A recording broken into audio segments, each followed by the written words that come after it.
আর এই মুহূর্তে সরাসরি নজর রাখতে হচ্ছে আরজি করের দিকে। সেখানে পৌঁছে গেছেন সিবিআই আধিকারিকরা। স্পট থেকে রয়েছেন আমাদের সহকর্মী অরিত্র।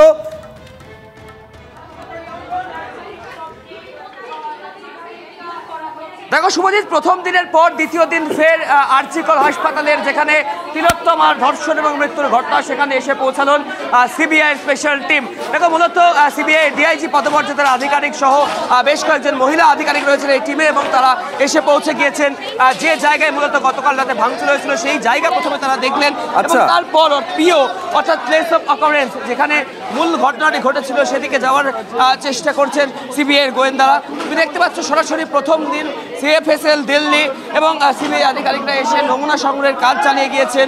একাধিক পড়ুয়াকে ডেকে জিজ্ঞাসাবাদও করা হয়েছে, একই সাথে হাসপাতালের যে সমস্ত স্টাফ ছিলেন তাদেরকে ডেকে জিজ্ঞাসাবাদ করা হয়েছে। এছাড়াও পিও অর্থাৎ প্লেস অফ অকারেন্সের যে হ্যান্ডওভার, সেই হ্যান্ডওভারের প্রক্রিয়া করেছেন সিবিআই তদন্তকারীরা, এবং একই সাথে ঠিক যে জায়গায় ঘটনা ঘটেছিল অর্থাৎ এই যে সেমিনার হল, চেস্ট মেডিসিন বিভাগ, প্রত্যেকটি জায়গা তারা খতিয়ে দেখেছেন। এবং আজ সকাল থেকে যদি আমরা দেখে থাকি তাহলে আরজি কর হাসপাতালের একাধিক স্টাফকে ডেকে জিজ্ঞাসাবাদ করা হয়েছে।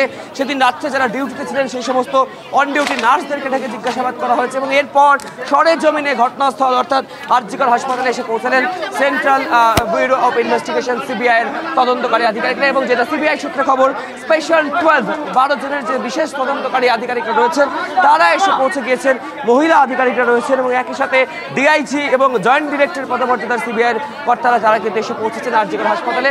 পুরো পরিস্থিতিটা তারা প্রথমে ঘুরে দেখলেন, অর্থাৎ গতকাল রাত্রে যেখানে ভাঙচুরের ঘটনা ঘটেছিল এমার্জেন্সি বিল্ডিং সেদিকে, এবং সেদিকের পর আমরা টিভি9 বাংলা যে সিঁড়ি দিয়ে দেখিয়েছিলাম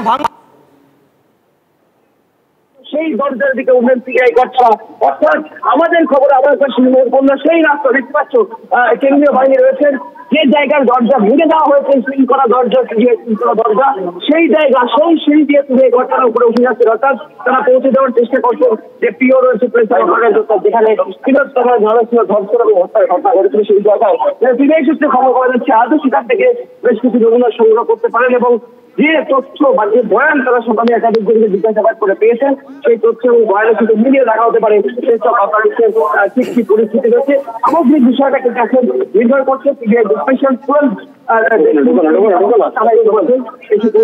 অরিত্র, আজকে সকাল থেকে দেখছি বিভিন্ন মহল থেকে দাবি উঠছে, এক্সপার্টরা দাবি করেছেন, আবার দেখলাম ছাত্রছাত্রীরাও তারা ইঙ্গিত করছেন যে পুলিশ দিয়ে কিছু হবে না, সেন্ট্রাল ফোর্স মোতায়েন করতে হবে ওই জায়গা ঘিরে রাখার জন্য যাতে তথ্য প্রমাণ নষ্ট না হয়।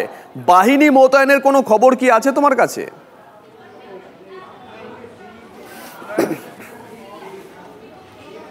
দেখো এখনো পর্যন্ত সেই অর্থে কেন্দ্রীয় বাহিনী মোতায়েন করা হবে কিনা সেই বিষয়টি স্পষ্ট নয়, তবে রাজ্যের বিরোধী দলনেতা এই বিষয়টি নিয়ে সরব হয়েছেন, চিঠি লিখেছেন স্বরাষ্ট্রমন্ত্রক থেকে শুরু করে সিবিআই হেডকোয়ার্টারকে। এখন দেখার বিষয় তথ্য প্রমাণ নষ্টের আশঙ্কা থেকে সিবিআই তরফ থেকে সেখানে কোনো রকম প্রোটেকশন বা সেখানে কোনো রকম নিরাপত্তার ব্যবস্থা করা হয় কিনা। তবে এই মুহূর্তে শুভজিৎ যে ছবিটা দেখতে পাচ্ছ আরজি কর হাসপাতালের ইমার্জেন্সি বিভাগ, যেখানে গতকাল রাতে ভ্যান্ডালিজম চলেছে, দুষ্কৃতী যারা ভাঙচুর করেছে সেই জায়গায় রয়েছেন, এবং একই সাথে যে সিঁড়ি দিয়ে মূলত দুষ্কৃতীরা ওঠার চেষ্টা করেছিলেন এবং ফ্লোর ও তলার গণ্ডগোলে বিভ্রান্ত হয়ে গিয়ে যতদূর পর্যন্ত পৌঁছে গিয়েছিলেন দুষ্কৃতীরা সেই জায়গায় কিন্তু ইতিমধ্যে সিবিআই কর্তারা পৌঁছে গিয়েছিলেন। অর্থাৎ যে দরজা সিল করা ছিল, যে দরজা সিল সহ ভেঙে ফেলা হয়েছে সেখানে তারা পৌঁছে গিয়েছেন, এবং পিও অর্থাৎ প্লেস অফ অকারেন্স অক্ষত রয়েছে কিনা, সেখান থেকে কোনো রকম এভিডেন্স ট্যাম্পারিং করা হয়েছে কিনা সেই বিষয়গুলি তারা খতিয়ে দেখছে। তবে খুব তাৎপর্যপূর্ণভাবে গতকাল সিএফএসএল এইমস দিল্লির চিকিৎসকেরা, সিএফএসএল দিল্লির সদস্যরা এসে নমুনা সংগ্রহে কাজ করার পর আজ কিন্তু সিবিআইয়ের যে স্পেশাল 12 যে টিম গঠন করা হয়েছে তারা কিন্তু এসে পৌঁছে গিয়েছেন ঘটনাস্থলে, এবং তারা খতিয়ে দেখছেন যে বয়ান তারা নিয়েছেন, যে জিজ্ঞাসাবাদ করে যে বয়ান তারা পেয়েছেন সেগুলোর সাথে পিও অর্থাৎ প্লেস অফ অকারেন্স এবং আরজি কর। বেশ নজর থাকবে অরিত্র, নজর থাকবে, নজর রাখো।